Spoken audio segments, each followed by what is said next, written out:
Good evening and a very warm welcome. Let's take a look at the top story that we are tracking for you this hour. Once again, a rattled China's insecurities have been exposed.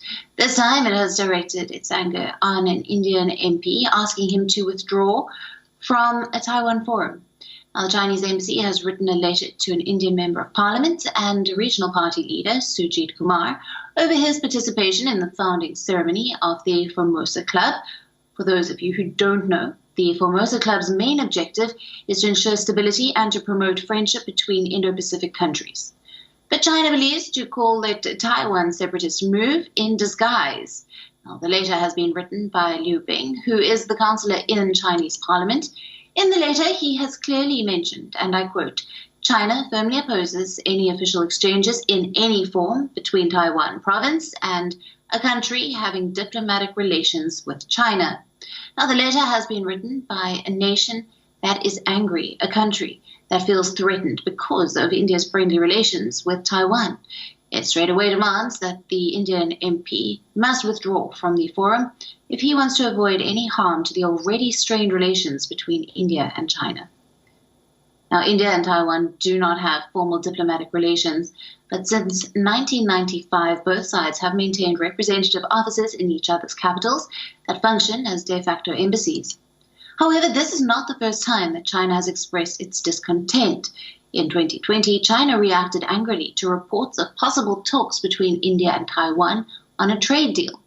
At a time when there was growing debate in India on whether the government should review its relationship with Taipei against the backdrop of the border standoff in Ladakh. And our principal diplomatic correspondent, Siddhan Sibbal, gets us this report. Take a look.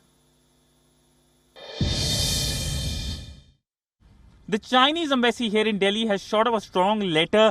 This letter to MP from the upper house of the Indian Parliament, the Rajya Sabha, Sujeet Kumar. And the letter basically talks about how the MP should follow the one China policy of China, which says basically that Taiwan is part of China, which is contrary to things on the ground. We know that there is growing support for Taiwan globally as well amidst increasingly assertive China. And in the past as well, we know that the Chinese embassy has shot of letters, especially to the Indian media, including to WION as well. We know in the past when WION did interviews with the Taiwanese foreign minister, with the Taiwanese envoy, we know that a letter have been sent by the Chinese embassy saying the similar things. So clearly it is the wolf for the diplomacy of China, but it is in fact not working. We know that there is considerable negative feeling towards China here in India, especially after the Galwan incident last year, in which India lost 20 of its soldiers. And it's just not India. Globally as well, there is, of course, concerns about assertive policies of China. And world is strongly taking note of it and believes that not only China is strongly violating the rules-based order, but also trying to undermine it, hoping that its own policies can be the norm in future. But it is unlikely, though, given the strong opposition China is getting globally. With video journalist Neeraj Patel, Siddhan Sibbal for WION in New Delhi. WION, now available in your country. Download the app now. Get all the news on the move.